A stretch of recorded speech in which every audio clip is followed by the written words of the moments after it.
Allah lipat gandakan. Padahal dia orang. Dan Islam yang benar itu juga asing di tengah orang-orang Islam yang tidak ngerti Islam yang benar. Sunnah itu asing. Alhamdulillah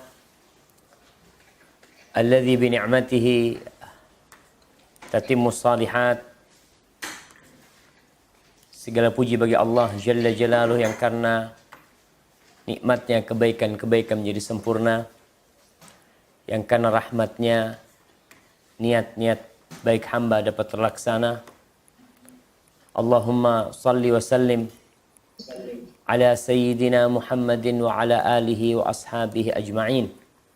Amma ba'd, semoga salawat dan salam senantiasa tercurahkan untuk baginda Nabi kita Muhammad alaihi salatu wassalam, keluarga beliau, istri-istri beliau, putra-putri beliau, dan untuk seluruh sahabat Nabi. Semoga Allah meridhai kita bersama mereka. Amma ba'd, pada malam tanggal 20 Sya'ban ini Allah memperkenankan bagi kita untuk kembali berjumpa untuk mempelajari agama Allah Jalla Jalaluh, dan semoga itu sebagai tanda Allah menginginkan kebaikan buat kita. Kita udah ingat tuh dengan hadis Rasul sallallahu alaihi wasallam, man yuridillahu bihi khairan yufaqihu fid din. Barang siapa yang Allah menginginkan kebaikan buat orang itu, maka Allah akan bikin orang itu memahami agama. Dan insya Allah bapak-bapak, ibu-ibu, dan anak-anak nih, mudah-mudahan semuanya mendapatkan rahmat dari Allah dengan berkumpulnya kita untuk mengkaji. Apalagi hari ini kita akan mengkaji sebuah permasalahan yang sangat menakutkan.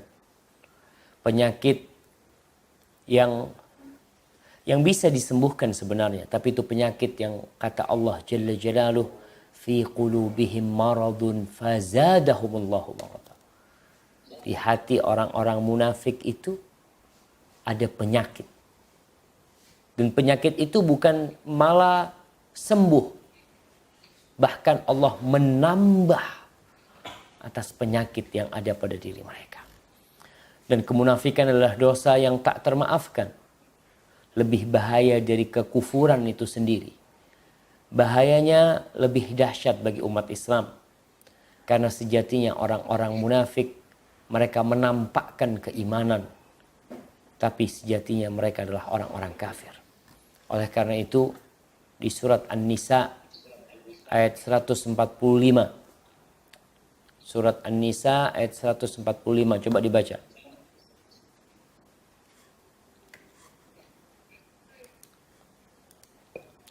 Sambil nunggu ketemu tuh, kira-kira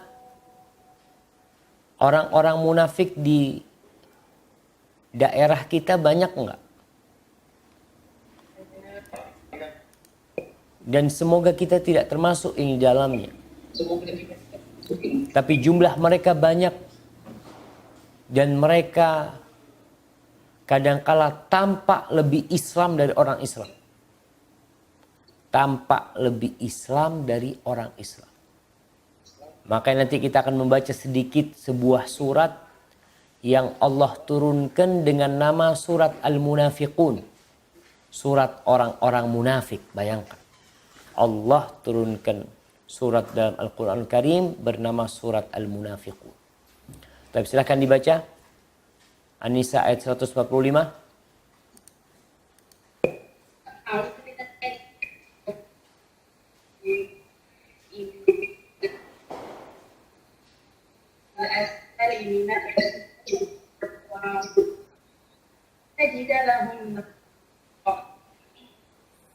Orang-orang munafik pada kesempatan yang paling tidak akan mendapat seorang penolong. Baik, subhanallah. Allah katakan sesungguhnya orang-orang munafik itu ada di neraka yang paling bawah. Paling bawah. Dan engkau tidak akan menemukan bagi mereka penolong. Selesai. Padahal orang-orang munafikin ketika di dunia itu sholat bersama orang Islam. Sholat mereka. Sholat 5 waktu, sholat berjamaah bahkan di Masjid Nabawi. Di masa Rasulullah SAW, orang munafik itu berada di Masjid Nabawi. Mereka juga ikut berperang. Ya, kadangkala mereka pulang sebelum peperangan usai atau dalam perjalanan peperangan. Di situ tampak beberapa sifat orang munafik. Tapi apabila di masa mereka itu ada, apalagi di masa kita. Oleh karena itu Ibnul Qayyim rahimahullahu ta'ala mengatakan, kadal Qur'an ayyakuna kulluhu fi sya'nihim. Kata Ibnul Qayyim, hampir-hampir isi Al-Quran ini semuanya tentang mereka. Kenapa? Likathratihim ala zahril ard. Karena jumlah mereka yang banyak di muka bumi. Wa fi ajwafil qubur, dan di dalam kuburan. Bayangkan jemaah. Jadi orang munafikin di atas bumi ini banyak yang sedang berjalan, mereka juga beribadah, mereka mungkin juga berceramah. Mereka mungkin naik mimbar khutbah Jumat. Iya, bisa jadi. Dan juga banyak di antara mereka yang kata Ibnul Qayyim di dalam kuburan. Nah, kata Ibnul Qayyim, hampir saja isi Al-Quranul Karim itu tentang mereka. Makanya di surat Al-Munafiqun, kita baca nih sekarang nih, surat Al-Munafiqun. Coba dibuka nih. Surat Al-Munafiqun, kita mulai dengan ayat yang pertama. Nah, kita lihat nih. Orang-orang munafiqun datang dan berjumpa dengan Rasulullah SAW. Berjumpa. Melihat wajahnya. Duduk di depan baginda Nabi Muhammad SAW. Dan mereka mengatakan, Nashhadu innaka la Rasulullah. Kami bersaksi bahwasanya engkau adalah utusan Allah. Kita nih, jamaah kita semua mengaku hal itu. Kita berkumpul bersama karena kita sama-sama mengakuin bahwa Rasulullah SAW adalah utusan Allah. Dan orang-orang munafikin mengucapkan dengan lisan mereka kesaksian itu.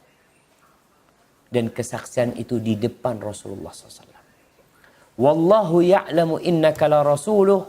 Wallahu yashhadu innal munafiqina lakadzibun. Tapi Allah memberikan kesaksian bahwa orang-orang munafik dusta dalam kesaksian mereka. Dilanjutkan, ittakhadhu aymanahum junnatan. Barakallahu fiik. Di sini disebutkan salah satu sifat orang munafikin. Mereka itu berpura-pura. Mereka menjadikan sumpah mereka, demi Allah kami bersaksi engkau adalah utusan Allah. Demi Allah saya membela Islam. Demi Allah darah saya apabila dikucurkan akan keluar Muslim, Islam. Kenapa mereka melakukan hal itu? Ya sebagai tameng. Sebagai perisai belaka buat mereka. Dan kenapa? Karena buktinya mereka menghalangi orang untuk masuk Islam. Mereka membuat orang lain bagaimana tidak suka dengan Islam. Dari mana nampak? Dari ucapan mereka. Dari tulisan-tulisan mereka. Jadi kalau kita melihat orang Islam menghalangi orang lain untuk masuk Islam, atau dia malah menjelek-jelekan Islam nih. Oh, nampak nih sifat munafik mereka. Baik, kemudian Allah sebutkan, lanjutkan.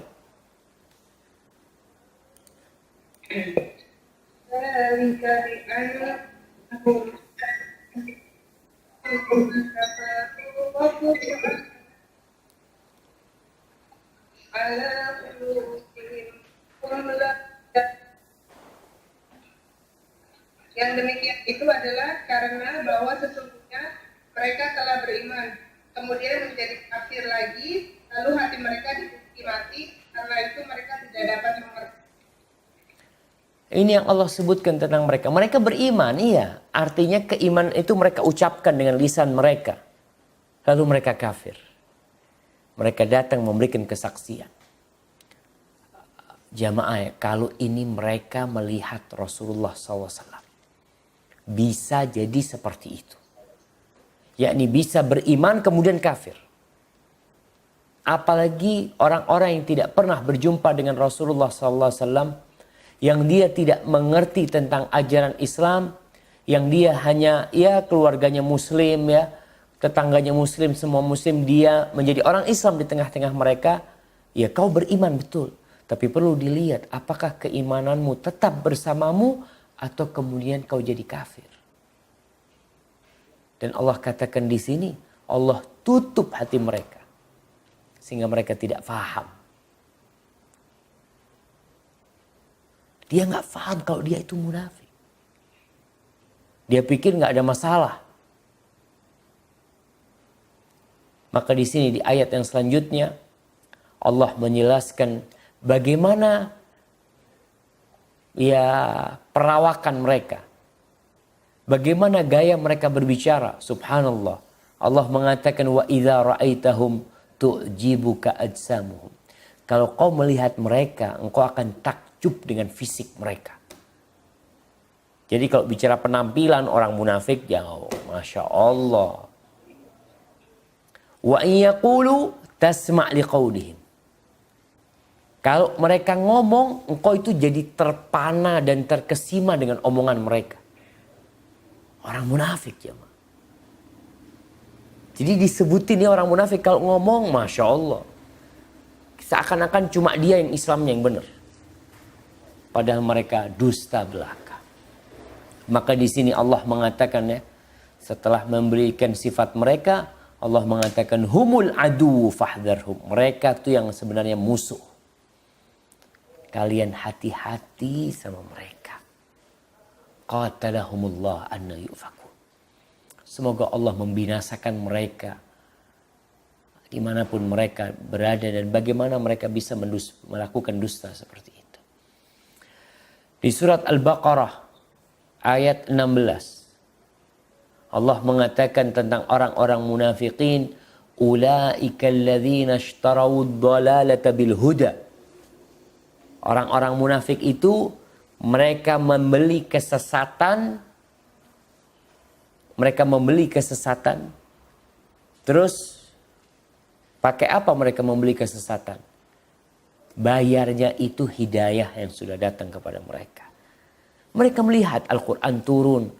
Mereka melihat para sahabat Nabi mendapatkan kemenangan ketika perang Badar. Allah memberikan kemenangan dan kemenangan itu berlanjut dengan kemenangan yang lainnya. Tapi mereka tidak mau dengan hidayah itu.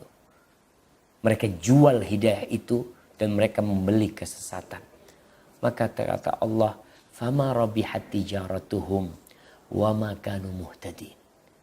Perdagangan mereka benar-benar tidak menguntungkan dan mereka tidak termasuk orang-orang yang mendapatkan hidayah. Umar bin Khattab radhiyallahu taala anhu meriwayatkan sebuah hadis dari Rasulullah sallallahu alaihi wasallam. Dia mengatakan, "Inna akhwafa ma akhafu ala ummati kullu munafiqin alimil lisan." Kata Nabi alaihi salatu wasallam, yang paling aku takutkan menimpa umatku, merusak umatku adalah orang munafik yang pinter ngomong. Alimil lisan. Jadi kalau urusan ngomong, aduh jangan ditanya nih orang munafik nih. Tapi hatinya jahil. Lisannya doang yang pinter. Amalnya nggak ada. Al-Munawi ketika menjelaskan hadis ini, dia mengatakan, ittakhadzal ilma hirfatan yata'akkal biha. Ilmunya itu hanya dijadikan profesi untuk cari makan. Orang munafik ini ilmunya hanya untuk cari makan. Zahaibah wa ubbuha. Masya Allah, orangnya secara penampilan ada wibawa. Mungkin kalau bahasanya orang-orang sekarang itu harismatik modelnya. Ya ta'azzaz wa ya ta'azam biha. Dengan wibawa dia merasa mulia, merasa terhormat. Dia mengajak orang kepada Allah dan dia lari dari Allah. Dan dia melihat aib-aib orang. Ini terjadi di masa Rasul SAW. Bagaimana orang-orang munafikin mencela para sahabat Nabi. Sedangkan dia melakukan suatu perbuatan yang lebih buruk. Wa yudhir linnas at-tanassuq wa ta'abbud. Kata Al-Munawi, ini orang munafik yang pandai ngomong ini, dia menampakkan buat manusia bahwa dia ahli ibadah. Bahwa dia orang yang zuhud. Tapi dia, subhanallah, melakukan dosa-dosa besar di hadapan Allah Jalla Jalaluh. Dia kalau sedang sendirian, tidak ada yang melihat, dhi'bun minadh dhi'ab. Dia adalah serigala dari serigala-serigala, tapi dia ada pakaian yang dikenakan olehnya. Inilah yang diwanti-wanti oleh Rasulullah Sallallahu Alaihi Wasallam. Hati-hati, jangan sampai engkau termakan oleh manisnya ucapannya dan engkau terbakar nantinya dengan batin dia yang buruk dan busuk. Alimil lisan, ngomongnya pinter, jemaah. Kadang-kala kita tertipu, jemaah. Berapa banyak orang yang tertipu dengan sebagian pendakwah ya. Kalau kita lihat ya, wallahu a'lam bishawab. Tapi ana kalau melihat orang-orang yang berpaham liberal, itu kalau ngomong manis sekali. Bahkan ana ngelihat debat salah satu orang liberal ini, santun sekali dia.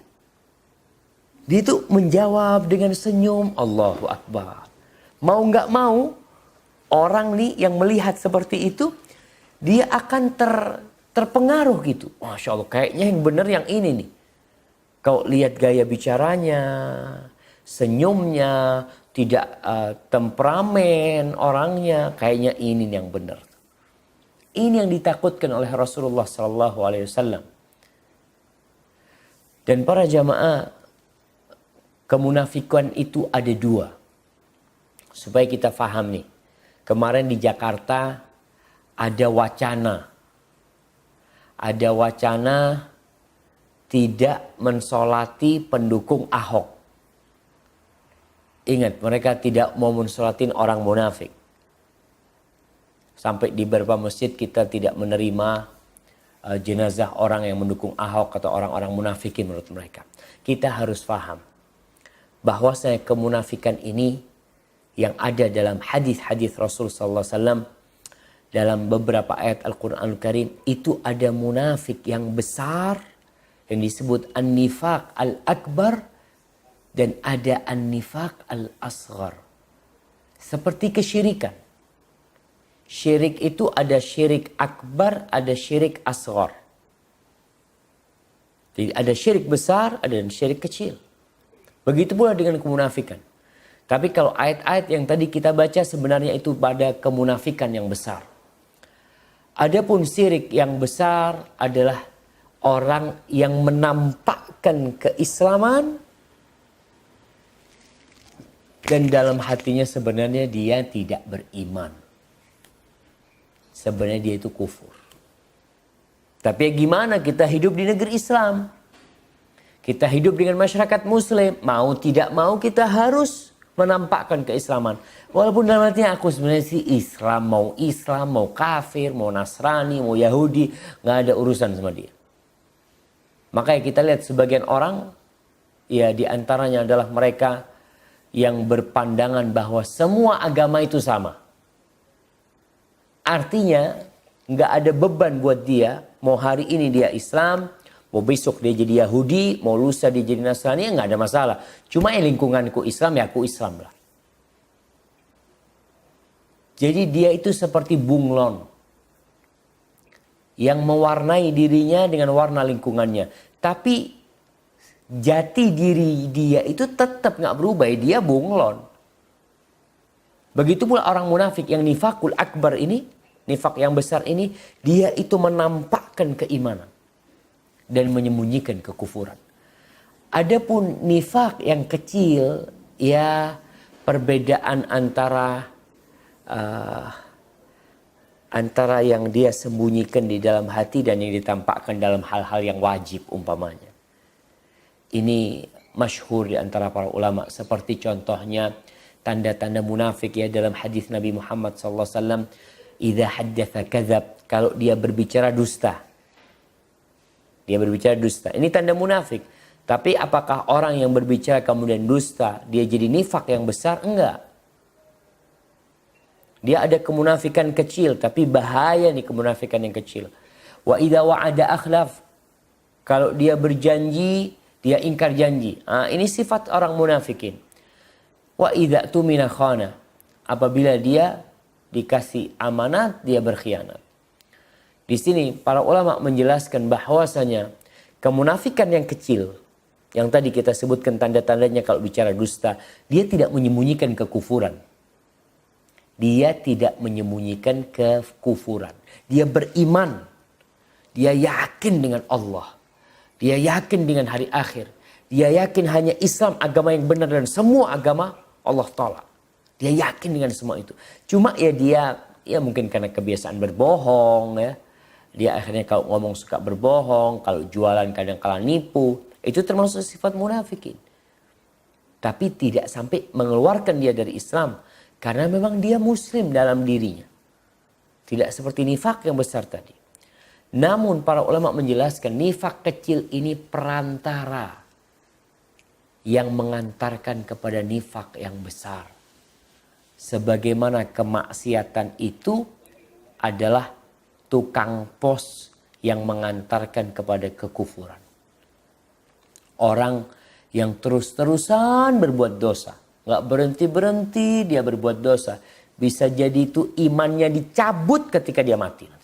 Mati su'ul khatimah. Kenapa? Karena dia udah terbiasa dengan dosa itu. Meremehkan itu dosa. Begitu pula dengan orang-orang munafik. Dan orang yang terus-terusan menampakkan kemunafikan ya tadi. Kalau berbicara dusta, dikasih amanat dia berkhianat.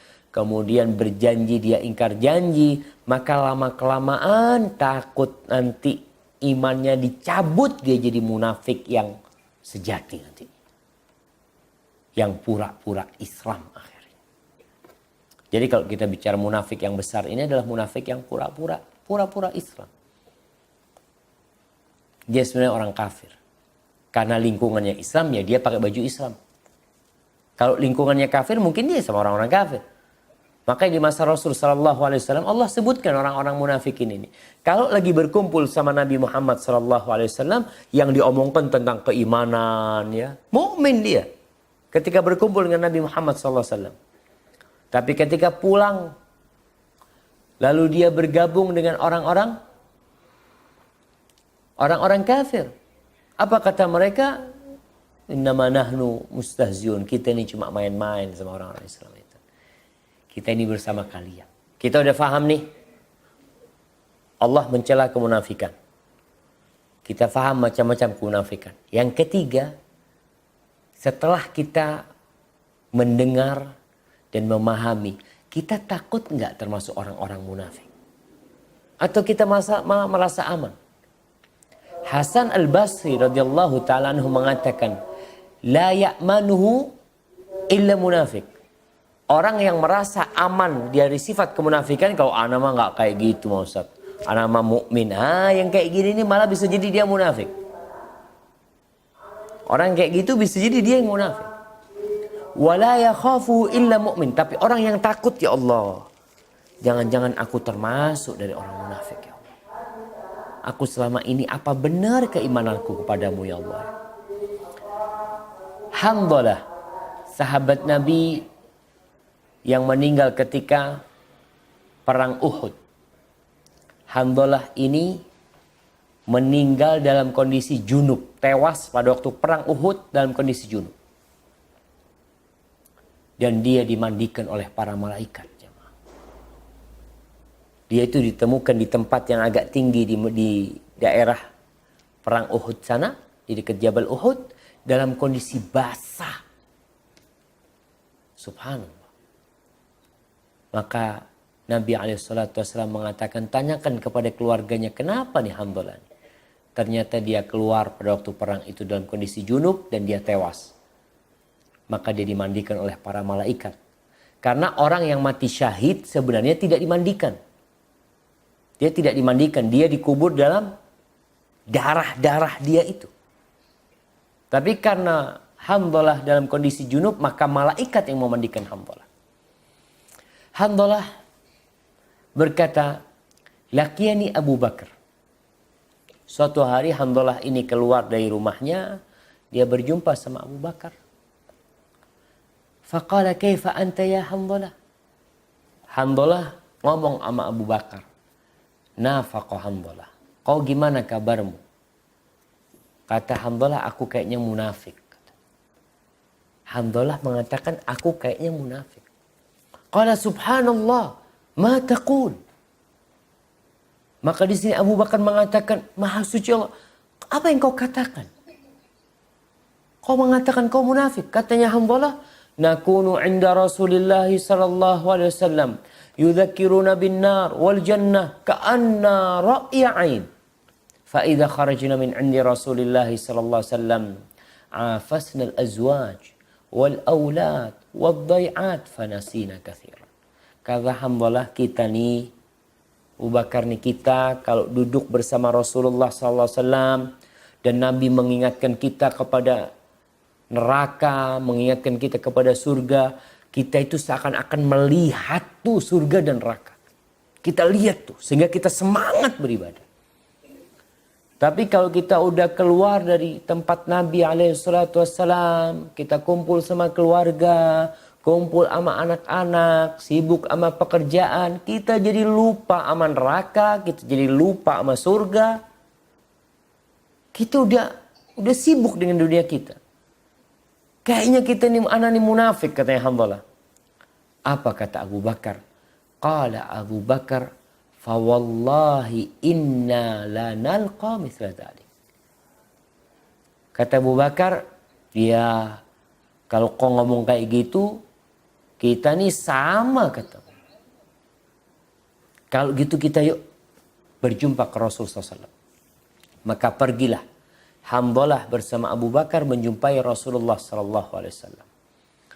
Kemudian ketika berjumpa dengan Nabi SAW, Hanzalah mengatakan, nafaqa Hanzalah. Ya Rasulullah, Hanzalah ini munafik, kata dia. Faqala Rasulullah SAW, wa madza?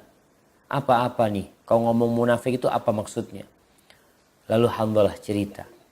Kita nih Nabi, kalau berada di sisimu, kau ingatkan kami kepada surga dan neraka, kita seakan-akan melihat surga dan neraka. Tapi kalau kita udah pulang, kumpul sama istri, kumpul sama anak, kumpul sama kerjaan kita jadi lupa. Banyak yang kita lupa. Apa kata Nabi SAW? Walladzi nafsi biyadihi. Demi yang jiwaku berada di tangannya. Jiwa kita semua berada di tangan Allah. Jadi Nabi bersumpah dengan Allah Jalla Jalaluh. In law tadumuna ala ma takununa indi wa fi dzikr. Kalau kalian itu selalu seperti kondisi kalian berada bersama aku dalam mengingat surga, dalam mengingat neraka, enggak berubah. Seperti melihat surga dan neraka, maka la safahatumul malaika ala furushikum wa fi turukikum. Malaikat itu akan berjabatan tangan sama kalian. Berjabatan tangan di mana? Di kasur-kasur kalian. Di jalan-jalan kalian. Mereka akan berjabatan tangan sama kalian. Kenapa? Jadi malaikat lah. Mereka jadi malaikat. Kalau mereka terus ingat. Tidak berbuat dosa. Tidak melakukan kesalahan. Itu mah malaikat yang melakukan hal itu. Maka Nabi SAW mengatakan. Walakin ya Hanzalah sa'atan wa sa'atan. Tapi Hanzalah gini nih. Udah sesaat kau bersama aku ya. Sesaat engkau mengingat ya terus. Tapi sesaat engkau lupa. Tapi harus seperti itu memangnya. Di sini ada nasihat dari Rasulullah SAW. Kalau kita ini perlu memperbaiki keimanan kita dengan majelis taklim. Dengan kumpul kayak gini nih. Paling enggak memperbaiki keimanan kita. Dia mau tidak mau lah. Ana rasakan, ana kalau datang kajiannya syekh ya, ikut kajian, Masya Allah. Pulang, ngurusin anak, ngurusin istri, yang belanja ini, belanja itu. Seakan-akan kita ini lupa kalau ada neraka dan ada surga. Mau beli makanan, beli yang paling enak. Lupa kalau ini akan jadi kotoran nanti makanan itu sebenarnya. Ketika kumpul, Masya Allah, ingin sodakoh, ingin beramal ini itu. Tapi seperti itu. Maka kita perlu merefresh keimanan kita dengan kajian. Dengan duduk, mengkaji. Kalau tidak dengan menyimak kajian-kajian para ustadz yang bermanfaat. Itu lihat. Mereka takut ditimpa kemunafikan. Hudzaifah bin Yaman. Hudzaifah bin Yaman ini sahabat Nabi yang menyimpan nama-nama orang munafik di kota Madinah. Nabi itu alaihissalatu wassalam dapat bocoran dari Allah, dikasih tahu sama Allah, dikasih wahyu nama orang munafik. Artinya sifat orang munafik ketahuan, oh ini kayaknya ini orang munafik. Kita itu nanti akan belajar nih sifat orang munafik yang disebutkan dalam Al-Quran Al-Karim selain yang udah kita sebutkan tadi. Dari sifat itu kita bisa mendeteksi, oh kayaknya munafik. Tapi belum tentu. Adapun Hudzaifah bin Yaman itu dapat, istilahnya dapat list nama orang-orang munafik. Fulan, fulan, fulan, fulan, fulan, fulan, fulan. Jadi Nabi tahu tuh, orang ini munafik, benar-benar munafik. Makanya ketika Umar bin Khattab itu dipanggil untuk mensolatin jenazah. Umar pergi, berangkat tuh ke jenazah itu. Lalu ama Hudzaifah bin Yaman dipegangin, digantungin. Ijlis ya Amirul Mukminin, kau duduk sini, jangan berangkat ke sana. Kau jangan berangkat ke sana. Itu orang yang kau mau datengin jenazahnya termasuk yang disebutkan sama Rasulullah SAW orang munafik. Bayangkan. Akhirnya apa kata Umar? Nasyattukallah, ana minhum. Umar nih jamaah. Umar yang ada garis hitam di pipinya karena dia menangis takut kepada Allah. Dia mengatakan kepada Hudzaifah, aku minta dengan nama Allah, apakah Nabi menyebutku termasuk orang-orang munafikin? Umar takut termasuk orang-orang munafik. Padahal dia khalifah kedua. Padahal dia sering mendapatkan pujian dari Nabi SAW. Bahkan Umar dijamin masuk surga. Rasulullah SAW pernah ketika berada di Jabal Uhud. Gunung Uhud itu bergetar. Lalu Nabi menginjakkan kakinya ke Jabal Uhud itu. Beliau mengatakan sallallahu alaihi wasallam, "Uthbut Uhud." Diam Uhud. Tenang Uhud. Innama alaika nabiyyun wa siddiqun wa syahidan. Yang ada di atasmu sekarang ini seorang nabi dan seorang siddiq dan dua orang yang mati syahid. Yaitu Umar bin Khattab dan Utsman bin Affan.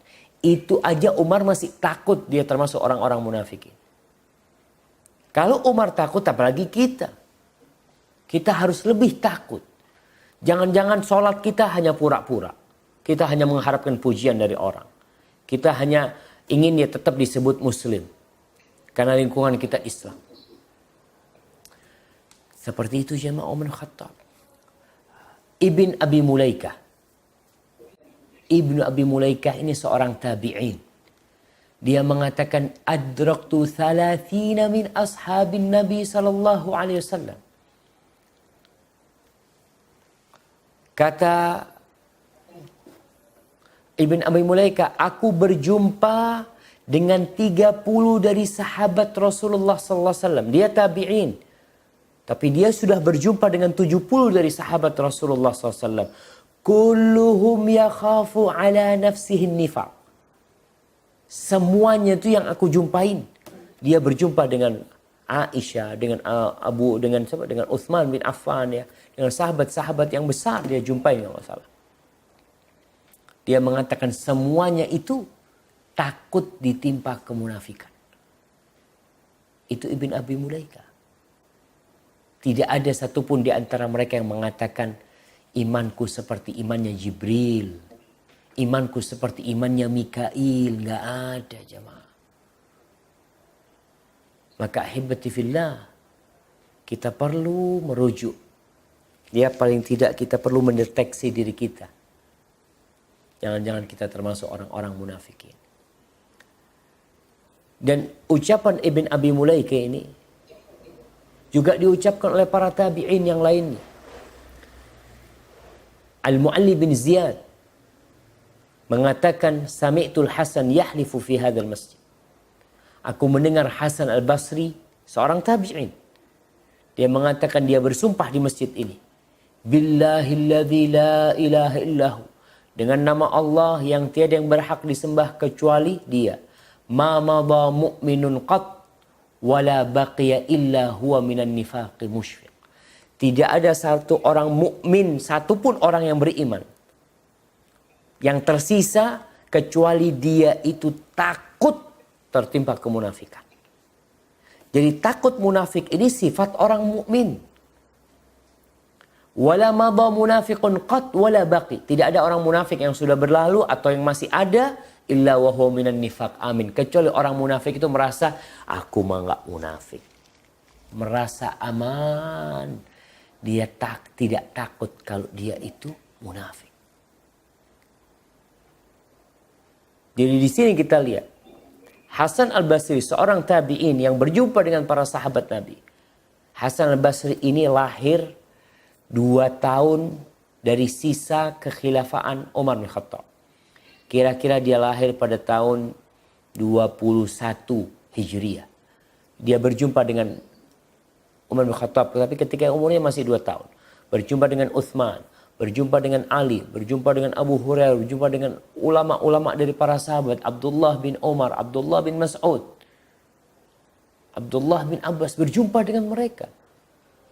Dan dia mengatakan tidak ada satupun orang beriman yang sudah berlalu atau yang masih ada sekarang kecuali mereka takut dengan kemunafikan.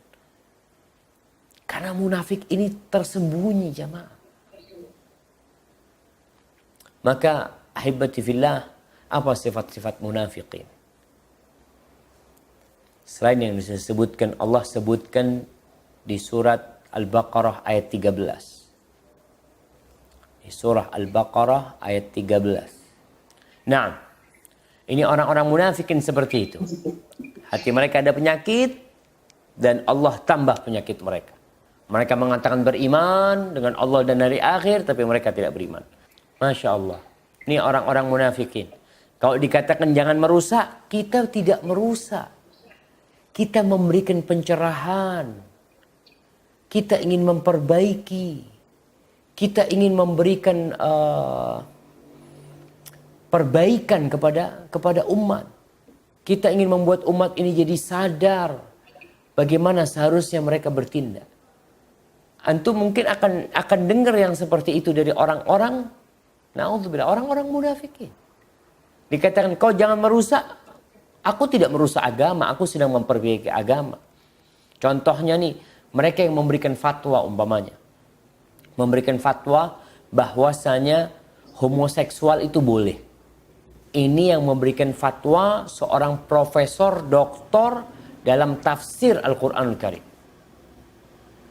Bayangkan, seorang profesor doktor tafsir Al-Quranul Karim mengatakan bahwasanya homo itu nggak apa-apa. Yang nggak boleh itu yang disebutkan dalam Al-Quranul Karim, di kisahnya Nabi Lut, itu karena ada pemaksaan.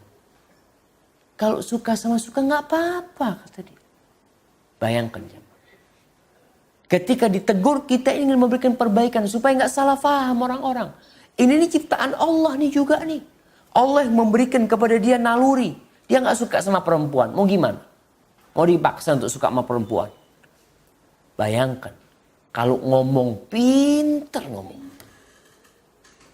Orang awam ketika mendapatkan seperti ini, ucapan-ucapan seperti itu, maka dia merasakan, oh iya benar juga ya. Tadi itu yang kita bacakan sabda Rasul SAW, yang ditakutin sama Nabi itu orang munafik yang pinter ngomong. Pinter lisannya itu. Bayangkan sampai mereka ada yang mengarang kitab judulnya atau ya seperti novel memorial yang mereka membuat dengan judul Tuhan izinkan aku untuk menjadi pelacur. Muslim ini. Ya di sebuah fakultas agama Islam di Semarang kalau nggak salah, mereka membuat buku atau menulis di sebuah jurnal mereka sebuah makalah dengan judul Indahnya Nikah Sesama Jenis. Ucapan-ucapan seperti ini keluar dari orang Islam. Keluar dari tokoh agama. Bukan orang yang tidak belajar Islam. Dan mereka kalau dikatakan la tufsidu fil ard, kau itu jangan merusak di bumi. Kau mau merusak agama ini? Aku bukan merusak. Aku sedang ingin memperbaiki. Supaya umat Islam tidak kolot. Supaya umat Islam tidak terbelakang. Supaya umat Islam sadar. Ada sampai yang mengatakan contohnya masalah Al-Ma'idah 51 kemarin. Ada yang mengatakan oh, kalau itu sudah apa istilahnya? Sudah kadaluarsa. Sudah bukan zamannya lagi. Ini yang bicara orang Islam ya. Wallahu a'lam, kita katakan secara zahir dia muslim, dia pandai baca Quran mungkin. Dia sholat itu secara zahir. Tapi hati dia wallahu a'lam bishawab. Tapi omongan-omongan seperti ini salah satu sifat orang-orang munafikin. Tuh, kalau dikatakan kepada mereka berimanlah seperti imannya manusia. Orang-orang. Siapa yang dimaksud orang-orang yang sudah beriman pada waktu itu? Para sahabat Nabi. Jadi kalau mereka dikasih arahan, kalian berimanlah seperti berimannya para sahabat tuh. Jangan main-main. Kalau kata mereka apa? Qalu anu'minu kama amana sufaha. Kalian suruh kita beriman seperti berimannya orang-orang bodoh. Bayangkan jemaah.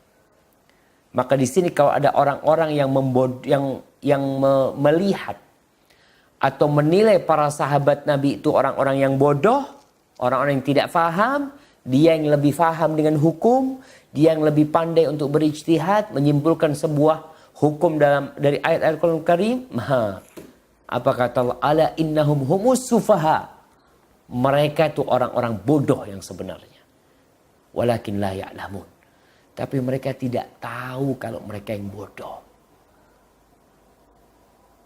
Maka dalam ayat ini ada isyarat bahwa seorang kalau beriman, imannya paling tidak seperti imannya para sahabat. Tidak bikin iman sendiri. Tidak bikin hukum sendiri. Tidak bikin aturan semau dia. Sahabat tuh. Ustaz, kenapa harus sahabat? Kita kan juga bisa paham. Iya, cuma sahabat itu yang kita diperintahkan untuk beriman seperti imannya mereka. Untuk melaksanakan agama seperti mereka melaksanakan agama. Untuk melaksanakan ibadah seperti mereka melaksanakan ibadah. Tidak bikin-bikin sendiri. Tapi apa kata mereka? Apakah kita mau disuruh seperti orang-orang bodoh kayak gitu? Kemudian itu sifat orang-orang munafikin. Kita udah sebutin. Kalau dikatakan jangan merusak, kata dia, aku tidak mau merusak. Aku hendak membuat perbaikan.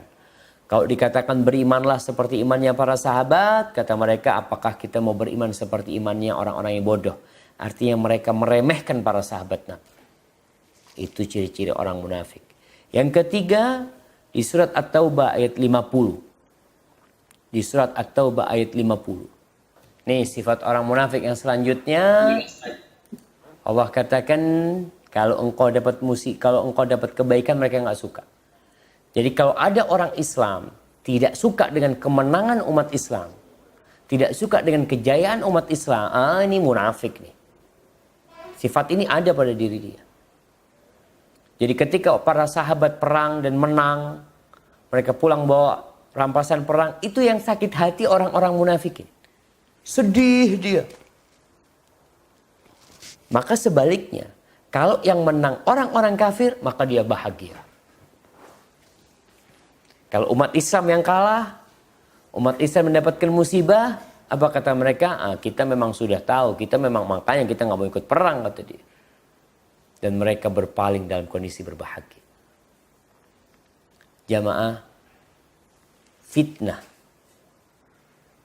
kalah menang, perselisihan antara umat Islam dengan orang-orang kafir, itu sebenarnya salah satu alat Allah untuk memilah antara orang-orang yang beriman dan antara orang-orang munafikin. Karena orang-orang munafikin ini nggak tampak nantinya. Ketika tidak ada musibah-musibah. Seperti kejadian dimanapun kejadian itu.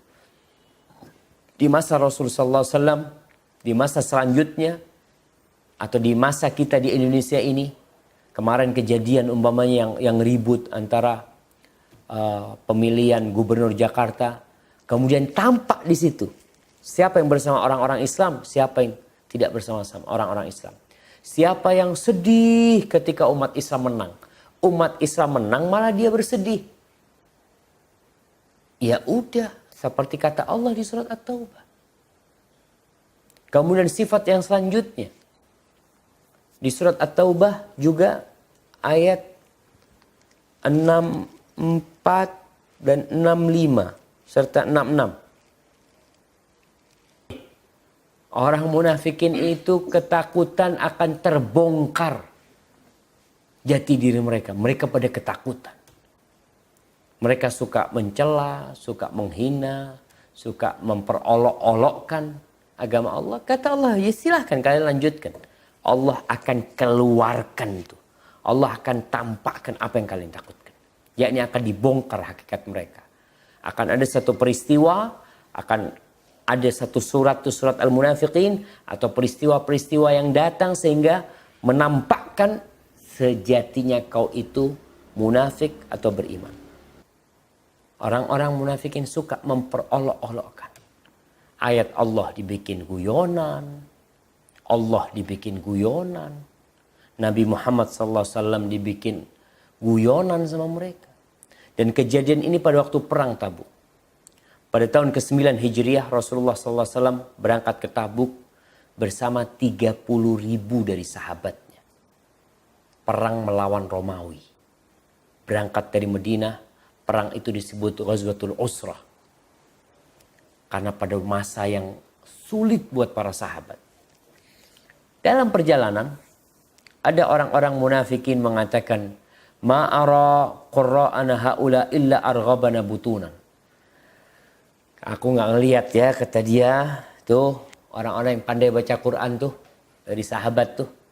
Kecuali mereka orang yang paling suka makan. Wa akdzabuna alsinatan. Paling dusta kalau ngomong. Wa ajbanuna inda liqa. Dan paling penakut dan pengecut ketika perang. Ini ngomong kayak gitu. Akhirnya informasi itu sampai kepada Nabi SAW. Ketika sampai kepada Nabi SAW, Nabi mengatakan kepada mereka, Qul abillah wa ayatihi wa rasulihi kuntum tastahzi'un. Kalian nih, kok bisa jadikan Allah, ayat-ayatnya, Rasulnya sebagai bahan olok-olokan? La ta'tadiru, kalian gak usah minta maaf. Gak usah beralasan. Qad kafartum ba'da imanikum. Kalian sudah kafir setelah kalian beriman. Maka di sini memperolok ayat-ayat Allah. Menistakan Al-Quranul Karim.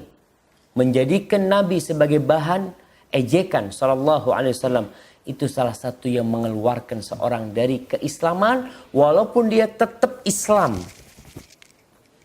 Artinya dalam kondisi pakaiannya muslim. Dia tetap sholat. Dia tetap zakat. Tapi itu sudah tanda kemunafikanmu sudah jelas. Maka itulah tanda-tanda orang munafikin. Dan disebutkan orang-orang munafikin ini, ya hati mereka bersama orang-orang kafir. Allah mengatakan di antara sifat mereka ya, di surah At-Taubah ayat 67, lanjutan dari ayat tadi itu, Al-munafiqun wal-munafiqat ba'duhum min ba'd. Orang-orang munafik yang lelaki dan wanita-wanita yang munafik, sebagian di antara mereka adalah dari sebagian di antara mereka. Artinya mereka itu satu sama lain saling mendukung. Ya'muruna bil munkar, mereka menyuruh kepada kemungkaran. Wa yanhauna 'anil ma'ruf. Dan mereka orang-orang yang melarang berbuat kebajikan. Jadi nggak suka orang itu berbuat kebajikan. Mengajak orang melakukan kemungkaran dan tidak suka dengan kebaikan. Bahkan melarang orang untuk berbuat kebaikan. Wa yaqbiduna aydiyahum. Ya, mereka orang-orang yang pelit, mereka orang-orang yang bakhil kalau disuruh sedekah. Nasullah fanasiyahum, mereka lupa kepada Allah, maka Allah lupa dengan mereka. Allah meninggalkan mereka. Innal munafiqina humul fasiqun. Orang-orang munafik adalah orang-orang yang fasik. Kemudian di antara sifat orang-orang munafik, Rasulullah sallallahu alaihi wasallam dalam hadis riwayat Muslim mengatakan, arba'un man kunna fihi kana munafiqan khalisan. Ada 4 sifat, kalau 4 ini berkumpul di satu orang, dia benar-benar murni orang munafik. Kalau 4 ini ada. Wa man kanat fihi khallatun minhunna kanat fihi khallatun minan nifaq. Kalau ada sebagian yang ada pada dirinya, tidak semuanya, maka sebagian dirinya ada munafik. Sehingga dia meninggalkan. 4 hal ini. Tadi kita baca 3. 4 hal ini kata Nabi SAW, idza haddatsa kadzab. Kalau berbicara dusta, wa idza ahada ghadar. Kalau berjanji dia, kalau melakukan perjanjian bersama, maka dia berkhianat ya. Atas perjanjian yang dibikin. Wa idza wa'ada akhlaf, kalau dia berjanji dia ingkar janji. Kalau ahad tadi itu maknanya adalah satu kesepakatan yang dibikin bersama, kemudian dia berkhianat. Kemudian yang keempat, wa idza khasama fajar. Kalau sedang bertikai, kalau sedang berantem, dia melampaui batas biasanya. Jadi para jamaah rahimakumullah, masih banyak lainnya ayat-ayat yang menjelaskan tentang sifat orang-orang munafikin. Dibacalah surat Al-Munafik itu sehingga kita tahu apa sih dan bagaimana orang-orang munafikin. Ketika perang Banu Nadir, ketika perang Khandaq, orang-orang munafik ada dan mereka selalu menikam umat Islam dari belakang. Mereka selalu menebarkan keputusasaan. Mereka bukan mendukung umat Islam, maka malahan yang ada pada diri mereka menebarkan keputusasaan pada diri para sahabat. Mereka mengatakan ma wa'adakumullah wa rasulillah ghurura. Ma wa'adallahu wa rasulillah ghurura. Kalian itu janji Allah dan Rasulnya itu hanya tipuan belaka.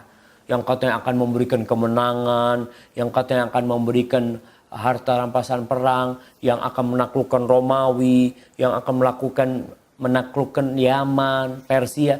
Itu semua kebohongan. Ini kata orang-orang munafikin. Jadi orang itu selalu menjadikan umat Islam pesimis dalam kehidupan ini. Itu beberapa sifat munafikin. Mudah-mudahan kita terjaga dan berdoa. Di antara doa yang diajarkan adalah Allahumma tahhir qalbi minan nifaq. Ya Allah, sucikan jiwaku dari kemunafikan. Sucikan hatiku dari kemunafikan. Allahumma tahhir qalbi minan nifaq wa lisani minal kadhib wa aini minal khiyanah. Dan aku memohon kepadamu dibersihkan mataku dari wa lisani minal kadhib, lisanku dari dusta dan mataku dari berkhianat. Itu doa yang diajarkan oleh Rasulullah SAW. Semoga kita bisa mengamalkannya dalam kehidupan ini. Mungkin itu yang bisa kita kaji pada kesempatan kali ini. Kita masuk ke sesi tanya jawab. Kalau kiranya ada yang ingin ditanyakan, tafadhal.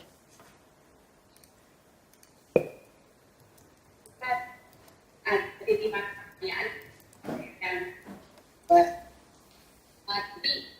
bukan tentang masyarakat yang suka mengolok-olok ayat-ayat.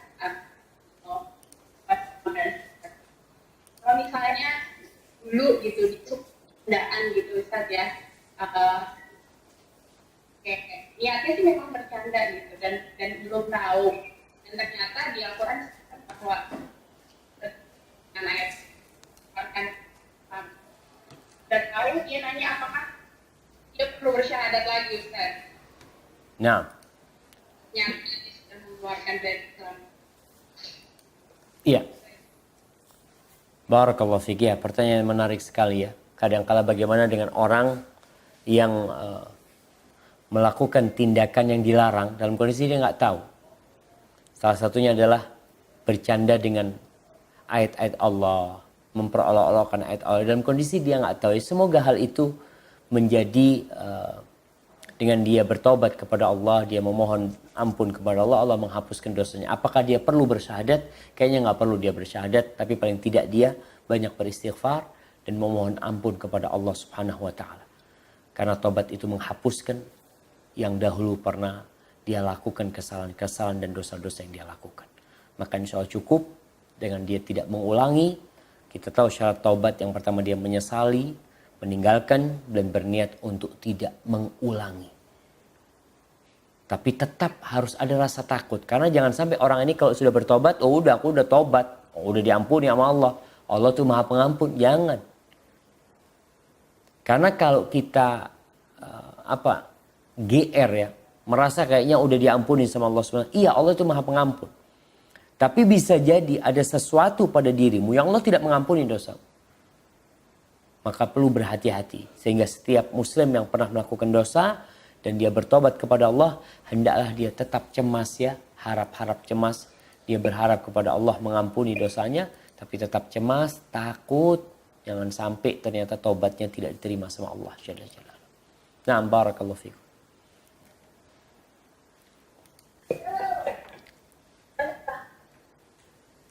Apa yang mesti saya lakukan atau kita lakukan kalau melihat orang yang munafik? Contohnya, maaf nih Pak, ponakan saya sendiri orang balik, tapi tidak perbuatannya, tabiatnya tidak sesuai dengan yang katakan dia ajarkan.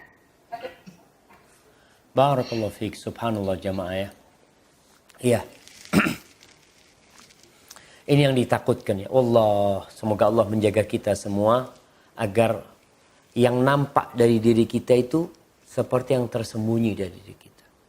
Tadi ditanyakan bagaimana keponakan ibu yang mungkin dia seorang mubaligh ya, seorang yang menyampaikan, mengajarkan kebaikan, tapi ternyata kelakuannya tidak seperti yang disampaikan. Dan ini salah satu tanda kemunafikan. Ketika dia hanya baik di depan orang, tapi ketika dia sendirian di hadapan Allah Subhanahu wa taala ternyata dia malah melakukan dosa-dosa dan tidak sama sekali dia meremehkan apa yang sudah dia sampaikan.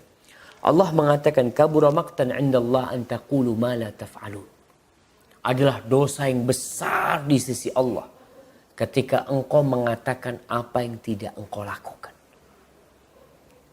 Bagaimana kalau ini terjadi pada seorang alim ulama? Dan subhanallah jemaah, ada orang-orang yang menjadikan dakwah itu hanya sarana atau profesi untuk cari duit.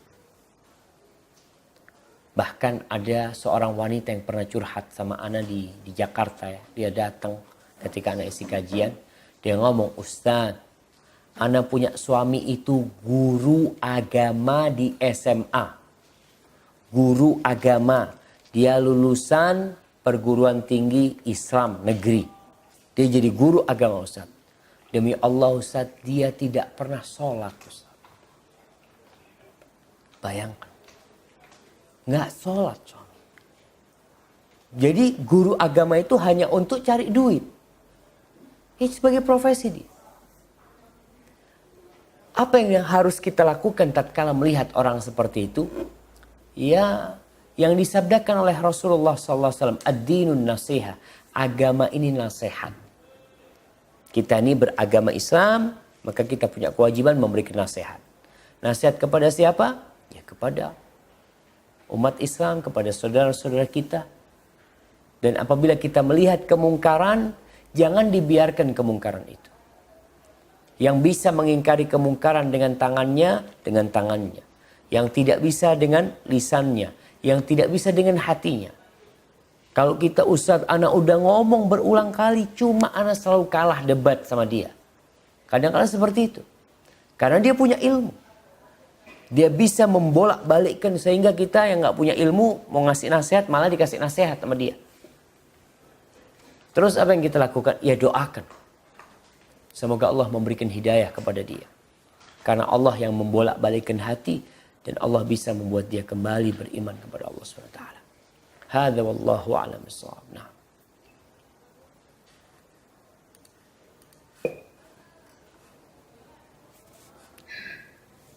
Kalau terkait kemarin itu di Jakarta masalah kayak pilkada, sebenarnya yang kita sayangkan itu adalah bukan berarti kita kita yang terutama yang di luar negeri melihatnya itu adalah caranya itu loh Ustaz. Jadi dengan menghujat, kata-kata yang kasar, sosmed semuanya seperti itu. Jadi akhirnya yang membuat Islam itu lebih orang lain yang melihat Islam itu jahat, galak, muram, yang kita sesalkan. Kita yang tinggal di luar Indonesia itu seperti itu. Bukan berarti kita tidak share dengan Islam atau saudara-saudara kita di tanah air, tapi melihat kondisi sampai sekarang pun mungkin masih itu ya Ustaz. Jadi sekarang pun saling hujat menghujat. Jadi itu yang kepada Rasulullah tidak pernah mengajarkan seperti itu. Subhanallah, subhanallah. Iya, betul. Ini masalah besar sebenarnya. Karena kita lihat sosmed ini kan semuanya bisa menulis. Artinya orang sekolah, orang nggak sekolah, muslim benar, munafik, siapa bisa nulis di situ. Kadangkala kita nggak tahu siapa yang nulis. Celaan, hujatan yang tidak pantas keluar dari lisan seorang muslim. Akhirnya seperti yang dikatakan tadi. Orang akhirnya tidak simpati kepada Islam. Gara-gara hujatan yang Nabi SAW mengatakan laisal mu'min bitta'an walal la'an walal fahish walal badhi. Kata Nabi SAW, orang mukmin itu dia tidak suka menghujat, tidak suka melaknat, tidak suka mencaci, ngomongnya nggak kasar, ngomongnya tidak kotor. Itu kata Nabi SAW. Makanya yang terjadi di negeri kita, ya kita butuh memberikan pencerahan kepada umat Islam secara kafah. Bagaimana Islam yang sebenarnya. Karena terus terang anak kadang-kala kalau baca sosmed yang ada ya Allah ya. Ya kita gimana kita yang ngomong ini siapa. Kadang-kala juga ada orang yang ahli agama ngomong buruk seperti itu. Tidak pantas sebenarnya. Tapi tetap kita perlu perbaiki yang seperti itu. Adanya kajian-kajian ya. Yang memberikan pencerahan. Bukan hanya kajian yang berupa hiburan. Karena terus terang di beberapa tempat di negeri kita ini, kajian itu menjadi bahan hiburan aja. Artinya orang pulang itu hanya dapat senang. Bukan dapat ilmu. Dia bagus ya. Ya lucu ustadznya, ya menyenangkan ini itu. Sedangkan yang diharapkan ini, orang pulang itu tadi dapat ilmu. Oh ternyata orang mukmin itu tidak boleh menghujat. Iya. Dan yang kau tulis di Facebook, yang kau tulis di Twitter, yang kau tulis di mana aja di sosmed itu akan dimintai pertanggungjawaban.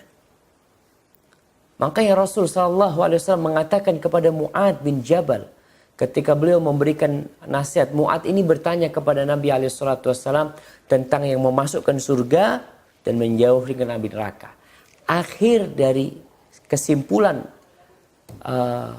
nasihat Nabi SAW, Nabi mengatakan, afala adulluka ala milakil amri kulli. Kau mau gak aku kasih tahu yang menghimpun semua urusan.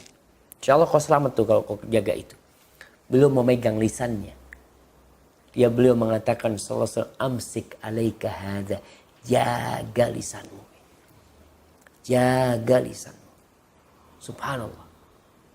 Apa kata Mu'ad bin Jabal? Ya Rasulullah, wa inna la mu'akhaduna bima natakallamu bihi. Apakah kita akan mendapatkan sanksi hukuman atas apa yang keluar dari lisan kita? Lalu Nabi mengatakan kepada Mu'ad, thaqilat ka ummuka ya Mu'ad. Itu orang-orang terjungkir masuk ke neraka. Apa tidak lain karena hasil dari omongan lisan mereka. Jadi betul, makanya apa yang perlu kita lakukan menghadapi umat Islam? Terus terang umat Islam banyak di Indonesia, tapi yang paham agama berapa persen? Kemudian yang mengamalkan agama itu berapa banyak? Sehingga tidak sedikit dari kita, dari umat Islam ini, yang membuat citra Islam itu buruk. Akhirnya kita akan berdosa karena membuat orang yang awalnya simpati kepada Islam gara-gara kelakuan kita, gara-gara tulisan kita, gara-gara omongan kita, tuh orang jadi, oh kalau Islam kayak gini mah kayaknya anak nggak mau masuk Islam. Maka ini PR kita bersama. Ini PR kita bersama. Kita pun jangan terpancing emosi ketika ya omongan-omongan ya Allah ya. Yang omongan-omongan yang tidak pantas diucapkan. Tapi karena kebanyakan mereka ya tadi Anda sampaikan semua orang di sosmed itu bisa menulis apa yang dia mau. Dia bukan siapa-siapa tapi dia hanya memberikan komentar. Dan paling pintar memang di negeri kita ini ya memberikan komentar. Sampai katanya ketika Piala Dunia, Anda lihat karikatur ya. Ketika Piala Dunia, oh waktu itu Thailand mungkin kirim utusan ya. Kemudian negeri mana kirim utusan untuk Piala Dunia. Indonesia kirim utusan. Bukan pemain tapi yang diutus komentator.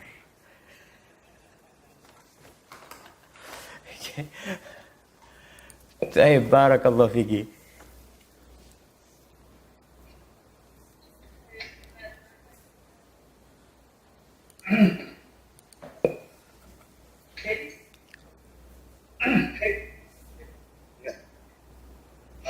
Mungkin kembali sedikit Pak Ustadz kaitannya tentang pernikahan ini. Nah, ada wacana pisahkan antara umat Islam dengan politik. Kita mungkin mendingan apa-apa yang terjadi yang kita bahas tadi seperti pilkada, terus ada orang yang mengkaitkan mensolatkan, ujung-ujungnya kan itu kan akibat dari situasi politik yang jadi menurut Ustadz apakah lebih baiknya sebagai umat Islam ini kita tidak dalam politik itu. Menurut Ustadz gimana? Iya. Iya jamaah. Jadi sebenarnya Anda lihat ya kejadian di Jakarta itu menyingkap kondisi umat Islam di negeri kita. Memilih pemimpin yang non-muslim itu ternyata bukan hanya di Jakarta. Sudah banyak di daerah-daerah lain yang seperti itu. Dan umat Islam nggak peduli. Bahkan yang muslim, dia jadi wakil yang kafir banyak di beberapa daerah. Dan itu buat mereka sesuatu yang biasa. Kejadian di Jakarta ya, akhirnya membuat umat Islam membuka mata. Sebagian membuka mata. Cuma memang unsur politik dari yang terjadi di Jakarta itu besar sekali. Karena dengan kondisi ya ada masalah politik besar lah. Mungkin ada, kalau orang berbicara ada konspirasi buat negeri kita. Ada dari luar mungkin yang ingin menguasai negeri kita. Terus bagaimana sikap umat Islam menghadapi hal itu sebenarnya? Tetap ya kita tidak bisa dipungkiri Islam ini agama dan negara. Artinya Islam ini dunia dan akhirat. Mungkin bahasanya mengurusin urusan dunia dan mengurusin urusan akhirat. Islam itu bukan hanya di masjid. Karena ada orang, sebagian umat Islam yang ingin mengkerdilkan Islam. Mereka ingin Islam, udahlah Islam itu cukup di masjid. Urusan kawin dengan cara Islam. Urusan warisan dengan cara Islam. Urusan cerai dengan cara Islam. Seakan-akan Islam itu hanya untuk itu. Dagangnya pakai cara orang kafir. Dagangnya pakai kapitalisme. Sistem ekonominya pakai kapitalisme. Ini sebenarnya tidak benar juga. Gitu. Cuma memang apa yang terjadi di Jakarta, unsur politik itu besar sekali. Artinya kalau kita lihat partai-partai yang ada di negeri kita itu, mereka ikut maslahat gitu loh. Jadi bisa jadi mereka di Jakarta umpamanya, partai-partai itu di Jakarta dukung Anies sama dukung Anies sama siapa? Sama Sandiaga. Dia dukung tuh. Nanti dia di kota lain gabung sama PDI. Nanti di kota lain gabung sama Nasdem. Padahal yang di Jakarta mereka nggak dukung. Itu politik. Artinya politik itu maslahat. Mereka maslahat sampai ada yang mengatakan kemarin ngasih nasihatnya, Ustadz, politik itu bukan benar dan salah. Tapi politik itu menang dan kalah. Itu politik. Jadi hari ini dia bergabung dengan partai-partai muslim, besok dia gabung sama orang-orang non-muslim. Karena ambisi mereka bukan Allah Jalla Jalaluhu. Ambisi mereka bukan akhirat, tapi ambisi mereka dunia. Itu yang terjadi di negeri kita. Jadi memang kalau dikatakan ada unsur politik yang seharusnya memang tidak digabungkan. Namun umat Islam itu kalau dia faham Islam yang benar, dia sebenarnya akan tahu memposisikan dirinya. Dalam urusan politik pun dia akan tahu di mana memposisikan dirinya. Tapi di Jakarta ya tadi tentunya ada partai-partai yang ingin mengendarai umat Islam, menunggangi umat Islam. Coba Anda katakan sekarang, itu yang namanya Ahok itu bukankah dulu Gerindra yang mengajukan dia? Betul nggak jamaah? Iya. Ahok kabur seperti itu. Cuma dulu Gerindra itu bersatu sama PDI. Mereka bersatu dengan PDI ketika mencalonkan dulu yang namanya siapa pemimpin Gerindra? Siapa jemaah? Prabowo. Itu kan gabungnya sama PDI. Dia gabung sama PDI dulunya. Karena memang untuk menang dan kalah tadi sebenarnya. Bukan untuk benar dan salah. Itu dulu. Cuma kita berdoa semoga dengan kondisi terjadi di Jakarta itu paling tidak kita umat Islam ambil hikmah dari sana. Tapi tetap ya unsur politik itu ya besar sekali kadangkala mereka ingin manfaat bukan untuk akhirat mereka. Seperti yang terjadi yang memilih Ahok sebenarnya tidak mau disolatin. Sebenarnya orang munafik bukan cuma yang memilih Ahok, banyak orang-orang munafikin. Kenapa ketika orang-orang liberal kok dibiarkan umpamanya? Orang-orang liberal yang mengatakan semua agama sama, yang mereka memperbolehkan kawin sesama jenis, yang mereka macam-macam. Dan mereka juga ada tanda-tanda kemunafikan. Cuma di Jakarta karena bersamaan dengan pilkada akhirnya di situ unsur politik kuat sekali di sana ya. Hadza wallahu a'lam bissawab. Baik. Terakhir.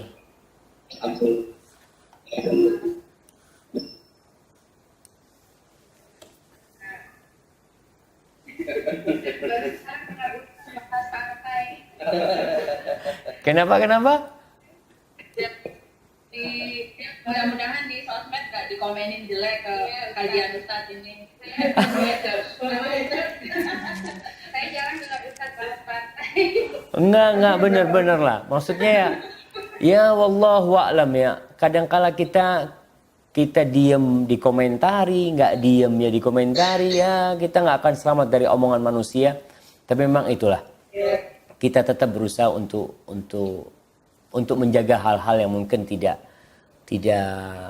tidak bermanfaat ya, untuk tidak dibahas juga mungkin itu ada lebih baiknya. Tapi yang jelas kita doakan negeri kita dengan partai-partai yang ada, partai-partai yang pemimpinnya adalah umat Islam. Semoga Allah memberikan petunjuk kepada mereka agar mereka berjuang itu bukan hanya untuk diri mereka sendiri. Iya, ada pertanyaan? Fadhal. Mungkin agak sedikit dari ini, tapi mungkin ada. Kalau saya umpamanya saya menjanjikan sesuatu kepada teman atau saudara, sesuatu, kemudian yang bersangkutan meninggal dunia, sebelum janji itu saya laksanakan, itu hukumnya bagaimana, Ustaz? Ya. Apakah dengan ahli warisnya atau gugur begitu saja? Iya, barakallahu fiik. Berkaitan dengan janji kepada seseorang, ada janji yang ada temponya. Dalam artian aku janji nanti insya Allah kalau rumahku laku, aku mau kasih kau. Ternyata dia meninggal sebelum rumah itu laku.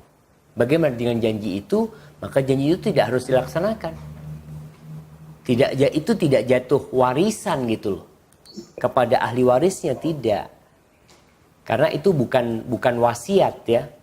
Tapi itu sekedar janji akan ngasih. Umpamanya dia janji kemudian dia merubah. Artinya aku mau ngasih engkau tapi kok kayaknya aku butuh sama duit itu. Aku minta maaf. Itu nggak ada masalah sebenarnya.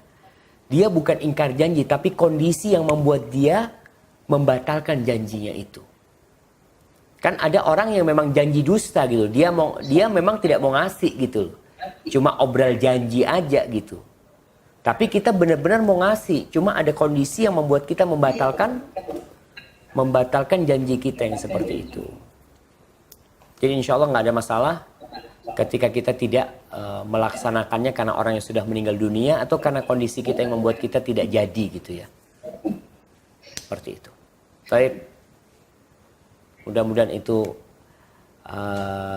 ya membuat kita hari ini jauh dari sifat munafik. Jangan lupa untuk membaca doa yang diajarkan oleh Rasulullah SAW. Allahumma tahhir qalbi minan nifaq. Ya Allah, sucikan hatiku dari kemunafikan. Wa lisani minal kadhib. Lisanku dari dusta.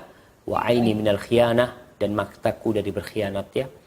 Itu yang bisa Anda sampaikan. Apabila ada yang salah dan kurang berkenan, Anda mohon maaf.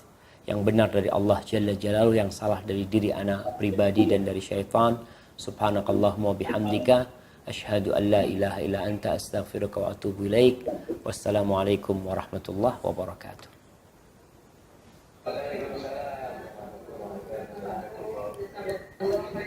Oh iya.